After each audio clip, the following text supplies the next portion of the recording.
શ્રાદ્ધ પક્ષ દરમિયાન કોઈ પણ વ્યક્તિએ પોતાના પૂર્વજોના વિશેષ કૃપા અને આશીર્વાદ મેળવવા માટે ઘરની દક્ષિણ દિશામાં દરરોજે સંધ્યાગાળે એક સરસિયાના તેલના દીવો અવશ્ય પ્રગટાવવો જોઈએ। સાથે સાથે ઘરનું જે પાણિયારું છે, જ્યાં પાણી રાખવાની પીવાના પાણી રાખવાની જે જગ્યા છે, જેને આપણે પાણિયારું કહીએ છીએ, ત્યાં નિયમિત રીતે એક તેલનો કોઈ પણ પ્રકારના તેલનો દીવો પ્રગટાવવો જોઈએ।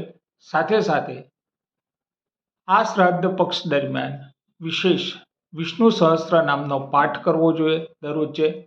અને પીપળાના વૃક્ષમાં નિયમિત રીતે જળની સાથે થોડું કાચું દૂધ, કાળા તલ અને ગોળ નાખીને અર્પણ કરવું જોઈએ, તો પિતૃઓની વિશેષ આશીર્વાદ પ્રાપ્ત થાય છે।